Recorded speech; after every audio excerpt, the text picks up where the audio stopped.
people. How are y'all today? It's time for a reading from Her Voice Beyond the Grave, A Sister's Cry to Sound the Silence.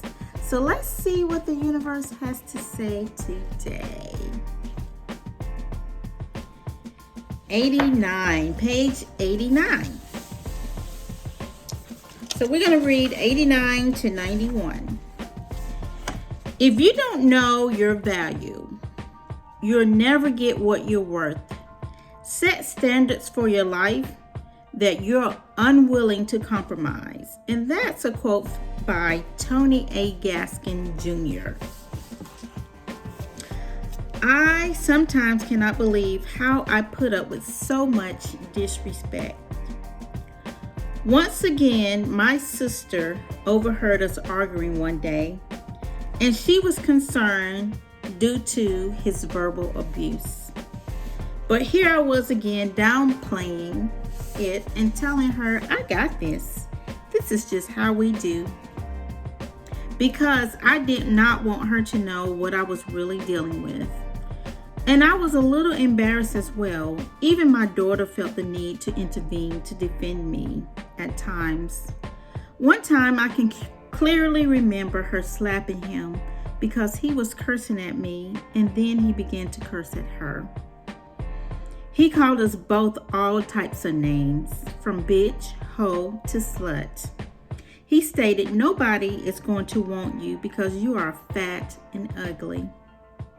He often became quite verbally and physically abusive when he drank, slurring his words, spitting, cursing, with threats of killing me.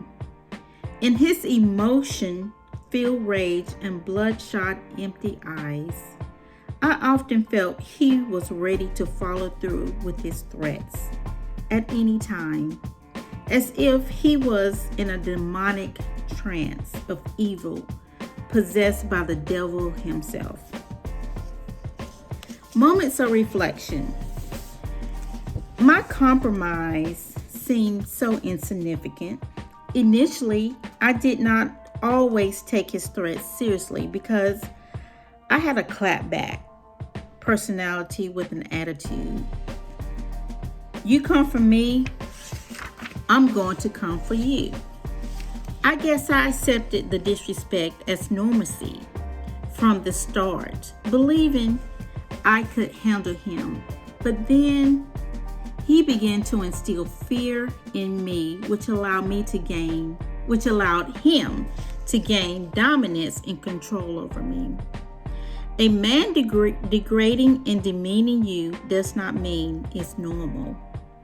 It only means that you have accepted it as normal. Don't compromise. Know your worth and value. I want to say with this that a lot of people think, when they think of domestic violence, they automatically think physical abuse, because a lot of times that's how women especially lose their life. It's through the physical abuse. That's the ending tragedy. But as Cheryl was telling her story, she was a strong person to start out with, but it was the compromise, the things that she began to allow. And so the sister she's talking about is me, in which I wrote the book, but it is me. The disrespect that he would cuss her out, and I witnessed that, or I've heard it, and she accepted that. And pretty much when I addressed the issue, she was like, mind your business, pretty much. This is how we do. But a lot of times when you start out in a relationship and you don't know that it's going to end up abusive, that's what it starts with. It starts with the disrespect. It starts with the verbal abuse, and then it starts with he also would degrade her, even her daughter. So a lot of times it is the mental, the verbal abuse is what entraps a person with their abuser. So the physical abuse is just an extension.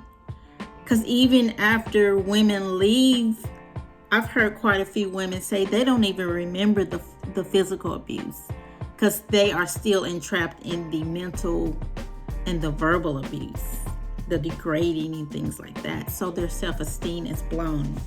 So I just want to people to be clear on that, because all people think about is the physical, and a lot of times the women don't even remember the physical. They can get cold. I heard a woman tell me she got cold cocked and she don't even remember that. What entrapped her was when she eventually got out the relationship, she just remember all the ugly things he said to her and what she was, her self-esteem was just blown. And I thought she was an absolutely gorgeous woman, but her self-esteem was so low. So that's just what I want to say about that. It leads up to physical abuse. And the reason why it leads up to physical abuse, because he's already have entrapped you. So once the physical abuse come, you're not gonna leave, because he's not only got your mind, he has gotten you physically. So you're scared. You're trapped like in a cage. So you're scared to leave. So now the physical abuse can occur.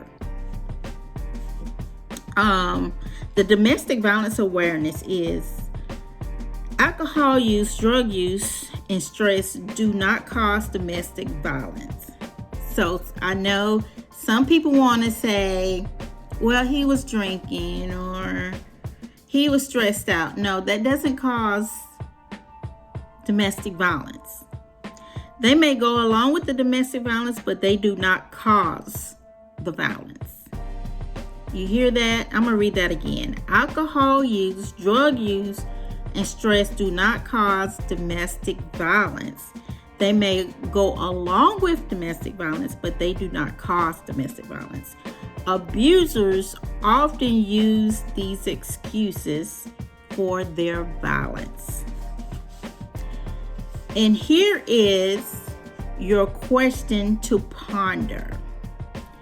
Does your partner abuse alcohol or drugs and then use this as an excuse to disrespect you with verbal, mental, and physical abuse? That is a question to write down. Be transparent with your answer. Answer this, like I said, honestly and transparent. This is here to promote healing. This is here to promote liberation. These are tools here to free you from anything that has kept you bound in bondage to your abuser. These are tools that you can use and put into place. Putting pen to paper, doing declarations, okay? Here you can say something like, and you don't have to take exactly what I say as your declaration, but you're going to say, I declare and I decree that I am no longer bonded to an abuser that abused alcohols and drugs as an excuse to disrespect me with verbal, mental, and physical abuse. So you can write that down, burn it, and don't forget to come back and say something positive. Turn this question into a positive or affirmation. And then You're going to say in spirit and in flesh, in sleep and awakened state, across all timelines, realms, and dimensions that's known and unknown. And then you're going to thank the Most High or whoever you serve and your spiritual team for your liberation from this abuser. Your affirmation for today is, I am brave and live my life authentically without fear. I am Cassandra Bethea Shine, and it is through our voices and stories that we can help or inspire others, victims, to become survivors. Have a great day.